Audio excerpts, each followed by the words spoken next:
They use treated lumber on the first floor, but everything above that is untreated. And you go to other places where it's all treated. That's the kind of things that we try to look at that help to make identifying where termites can be more so we know what to look for.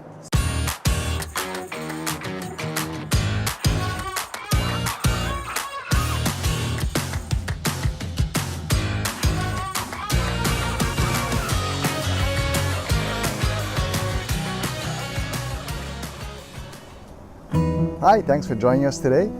Living in Hawaii, we all hear about termites and the damage termites can do. So in today's episode, we'll be hearing more about termite inspections and how homeowners and home buyers can benefit from a home inspection, and also some pointers regarding home inspections. All right, thanks so much for watching. Please enjoy. I'm sitting on a rock and watching heron fly. Feet in the water, out the way. All right, today, thank you very much. We have Alvin Fukuyama from State Termite. Alvin, thank you so much for joining us today. I just had some questions to ask you regarding termite inspection. So thank you so much. First of all, can you share with us a little bit about State Termite? Okay, so State Termite originally started in 1960.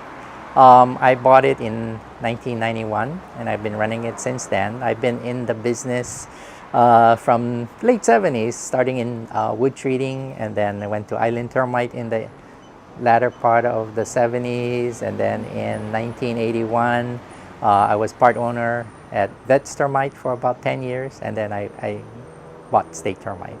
So been doing this a long time. I kind of like the dinosaurs of the industry now versus when we started being the newbies. So okay, yeah. Well, thank you for sharing. Can you go and tell us, I guess, the importance of getting a termite inspection? So termite inspection is not to say 100% that there's no termites there. It's based on what's visible and accessible.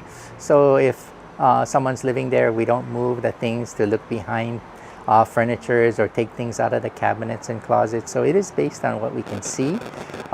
So technically it's a visual inspection, but if you've been to our inspections, you'll notice that we do tapping also. So tapping is random in areas where we suspect that there might be problems, but it's impossible to tap every square inch of the house. So we can't say that we're going to be able to find everything, but it does help to locate areas that may have termites that you cannot see. Even for a brand new house, even though there's not likely to be termites there, there is value to the inspection because we also look for conducive conditions.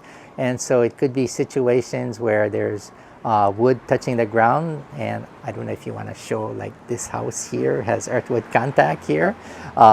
But it's also mentioning conducive conditions, situations that could lead to termites in the future. And so we kind of look at things that could affect the house. So that's why we actually recommend, if the buyers can be there for the inspection at the summary, then we can go over things that we found and kind of even give termite 101 to the buyers if they're not familiar with termites. So a lot of value to the termite inspection, and unfortunately a lot of times it's we don't get the opportunity to do that because it's just do the inspection, let us know if anything needs to be done or not, and pretty much that's it. Okay. Any other pointers or tips for home buyers? So we look at things like how well the house is painted, caulking of the house, ceiling openings that especially drywood termites can get into. Some of the information that we've learned over the years is actually even knowing how contractors build home, knowing certain things like the homes are built with untreated lumber, so very susceptible to drywood termites. And you can have like they use treated lumber on the first floor, but everything above that is untreated. And you go to other places where it's all treated. That's the kind of things that we try to look at that help to make identifying where termites can be more, so we know what to look for, so to speak. Watching for water situations that can lead to ground termites, earthwood contact, where if there's any wood touching the ground, then ground termites can go directly into the house. Even things like plants being too close can hold moisture there and block your view of where termites can get in. Those are some of the conducive conditions that, typical conducive conditions that you can find when we're dealing with homes. Any other tips for homeowners or sellers? Well, if you're there for the inspection, then we also can give you pointers about general pests, rats possibly getting in, plants touching houses, trees touching the roof that can lead to rats. So there's other things that if you're there, we can give you information on. Yeah. I know before when we spoke, you mentioned about cabinets and doors. Can you touch on those things kind of for the new homeowner as also existing homeowners regarding vulnerable points? So typically cabinets are built with untreated lumber because it needs to be straight.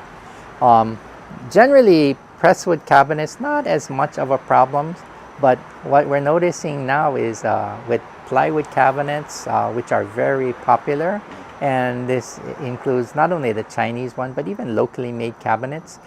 Because they're made of plywood, it's easy for drywood termites to get into the plywood before the cabinets may be even built. And unfortunately, because drywood termites are so slow, you don't know that they're there. And it can take even up to over a year, up to 3 to 4 years later before they first start pushing droppings out.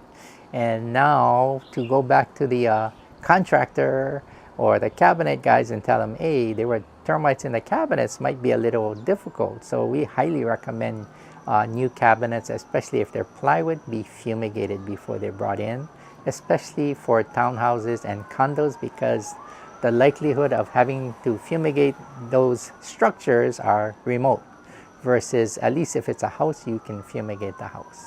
Yeah. So let's talk about that. If someone says, I don't need a termite inspection because we're buying a townhouse or a condo or a concrete house, what are some pointers about that? Well, knowing the townhouse, for example, can make a difference. So certain areas, they're built with treated lumber, so yeah, maybe less likely to have problems. But again, with the new cabinet situation, that's actually what is more scary, because when we go in and we see that it has a brand new, maybe built in the last year or two, then sometimes even though we're doing the inspection, if there's no droppings there, we may not be able to let you know that there's termites there. And again, doesn't mean that they're not there, but we can only go by what we can see on that day. So if there's no droppings there, the report may say no visible signs of termites, but the key word is no visible signs of termites on that particular day. It doesn't mean 100% there's nothing there. And share a little bit more about cabinets and doors. I know you're mentioning they're painted, but some of the vulnerable points there. So with cabinets, sometimes it's not a bad idea to look with a mirror underneath the cabinets, because a lot of times the bottom edges may not be finished or protected. So say if it's a presswood cabinet, by sealing it with caulking, maybe clear caulking or painting it, anything that will repel water helps to prevent it from swelling so that it'll last longer. Same thing with plywood cabinets, sealing entry points for termites, even roaches. Not a bad idea to actually seal those in. With doors, typically top and bottom of doors may not be painted, so that's typically an easy place for drywood termites to get in. So that's actually why we find drywood termites in entry doors a lot of times, because they're not sealed on the top and bottom. And not to pick on painters, but a lot of times when you go to a house or a structure and you look at the house that's nicely painted, but if you look at on top of things, maybe there's a beam in the garage or carport somewhere, and you look on the top, Sometimes, I would say a lot of times, they're not painted because that's not where people are seeing, and so they kind of paint what you're looking at. So if you're looking up, they may not paint the top, and if it's towards the bottom, they may not be painting underneath something. Yeah. So those are the kind of things that you may want to watch for. Okay. All right, well, thank you so much for your time today. If anybody has any questions or would like to get more information from State Termite, how do they get a hold of you? So you can call us. Our office number is 486-7378. We're located in Halava, and you can also email us at office@statetermitehawaii.com. Okay. Very good. Alvin, thank you so much for your time today. We appreciate you being with us. You're very welcome.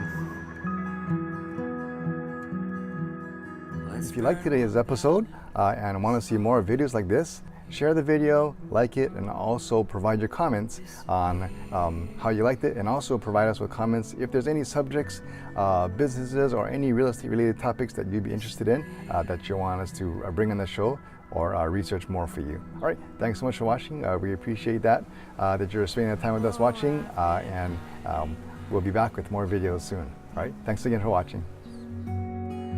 Whoa, I've been searching as far as I could for some answers to my riddles.